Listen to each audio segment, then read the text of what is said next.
If you're in the market for a new road bike, then you could be torn between copying what the pros are racing around on or an endurance road bike. To help you answer that question, we've got a Specialized SL7, Jamie's SL7. That's a race bike, and we'll be pitting it against the Scott Addict 10, and that sits in Scott's endurance range. Now, I don't think it will come as a surprise that the biggest difference between the two bikes is going to be their geometry. Whereas the Tarmac allows you to get as low an aero as inhumanely possible, the Scott feels more upright, which will suit riders lacking flexibility. That can help to reduce back pain at the end of long rides, especially for anyone who isn't putting in ridiculous mileage like the pros. Let's just take this head tube for example. It's really small on the Specialized. This not only puts your bars very low, but the long top tube means that the reach is very long as well. Compare that to the Addict 10, and the longer head tube makes the bars less of a stretch, meaning you don't have to bend over as far. Of course, you could always put a load of spacers under the Tarmac stem and use a shorter and angled up stem, but that only looks a bit naff, but will also affect the handling of the bike, as it simply wasn't designed to be used like that.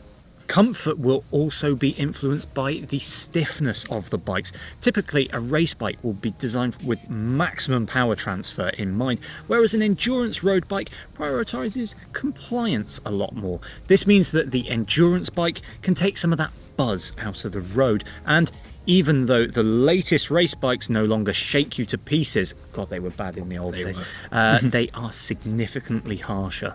Now, the amount that an endurance bike will slow you down will depend a lot on the terrain.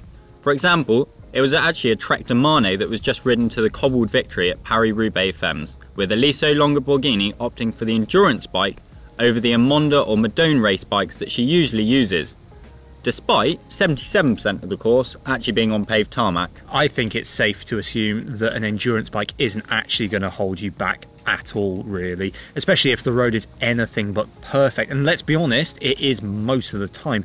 If you're looking to complete a sportive as fast as possible, then the additional speed due to comfort is underrated. It's surprising how much you get beaten up by the road, and being fresher, well, that just means free speed. Plus, you're going to enjoy the experience a whole lot more. The handling between the two bikes is also going to differ slightly thanks to those variations in geometry.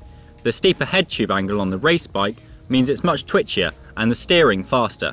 This is helpful when there's corners in quick succession, for example during a criterium, but it can lead to less confidence. The slacker angles and longer chainstays on the Scott Addict means that the steering will be slightly slower, but it can help the bike to feel more stable and controlled.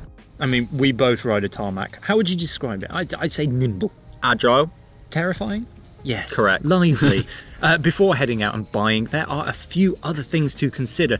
Typically, an endurance bike will come with rangier gears. For example, this Scott comes standard with a 1036 cassette, giving a sub 1:1 ratio.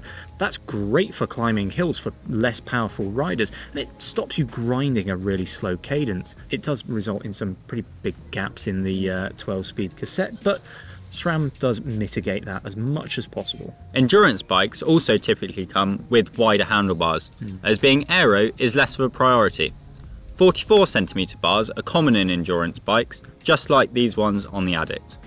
Obviously, after purchasing either an endurance or race bike, there are adjustments and changes that can be done that make a race bike more endurance orientated, or an endurance bike feel more like a race bike.